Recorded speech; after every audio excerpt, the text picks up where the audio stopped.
looking at fugues composed by Bach, it sometimes appears that he was puzzling together a mosaic of patterns with little freedom to add anything outside the patterns.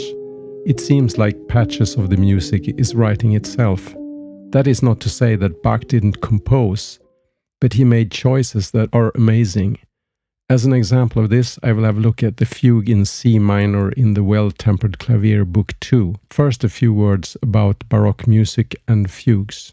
During the Baroque era, the music was polyphonic, which means that the music was composed using several simultaneous voices, which are almost equal in importance. That is in contrast to later music, which often has a main melody and an accompanying harmonies like intervals, chords, or arpeggios.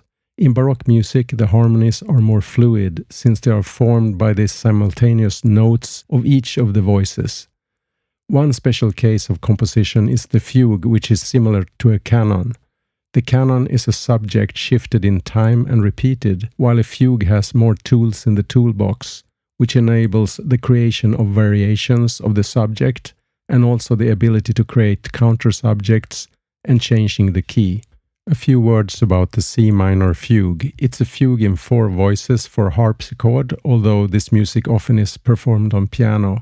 The parts I will look at in this video has 3 voices.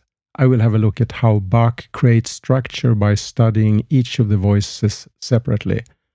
First, a word about fugues in general. A fugue is a contrapunctual composition technique built on a single short musical theme called the subject. Unlike a simple melody with accompaniment, a fugue is polyphonic, meaning it involves multiple independent melodic lines or voices that interact with each other. The core of a fugue's composition lies in how the subject is introduced, developed, and manipulated. The subject is the central theme of the fugue. It is a short, memorable, melodic phrase that serves as the primary musical material for the entire piece. The fugue begins with one voice stating the subject alone. This initial statement is called the exposition.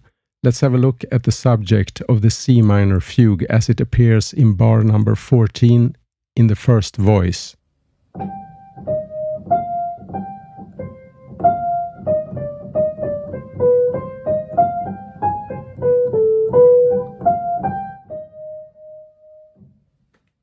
Augmentation is a technique where the rhythmic values, the duration of the notes of the subject, are systematically increased.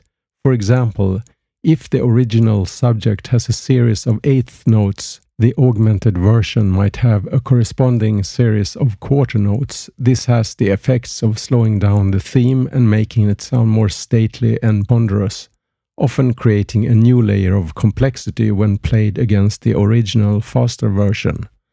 That is exactly what happens in bar number 14 in the second voice. It introduces the subject of the fugue slowed down to half speed. That slower version of the subject is started before the subject in the first voice is finished, which is another tool in the toolbox called stretto. I'll get back to that later. Here is an augmented version of the subject in the second voice.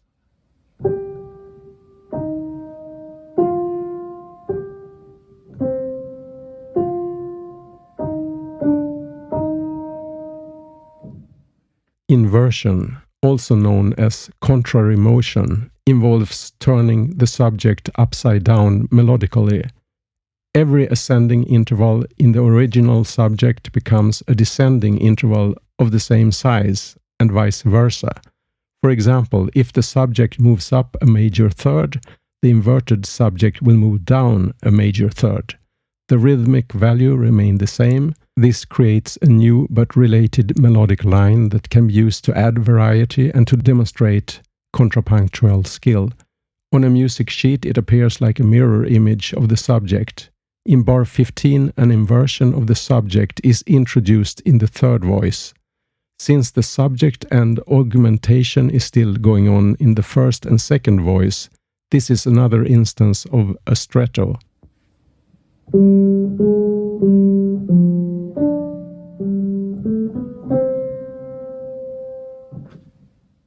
So, in summary, in bar 14 and 15, The theme is first introduced in the first voice. Before it is finished, the subject is introduced at half speed in the second voice, and soon after that, a mirror image of the subject is started in the third voice. All this is going on simultaneously.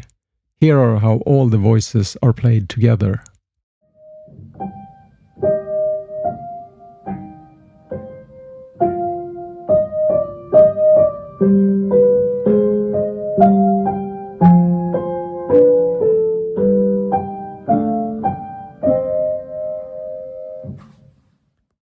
Finally, here are a few words about stretto. Stretto is Italian for tight or narrow. It is a section where the entries of the subject overlap. Instead of waiting for the previous voice to finish its statement of the subject, a new voice enters with the subject before the first one is complete. This creates a sense of tension, urgency, and heightened density as the voices chase each other. Stretto is often used to build a climax towards the end of a fugue. When looking at bar 14 and 15 of this fugue, it is not a note-by-note composition, but rather a mosaic of ready patterns based on the subject of the fugue, so the music appears to be determined from the pattern within itself, creating the impression that it was determined by itself. Just like mathematics, parts of this music seems to be discovered rather than composed. Whichever way you look at it, no one has composed or discovered anything close to what Bach did in his fugues. They all have the character of being eternal, like the structure of the universe itself.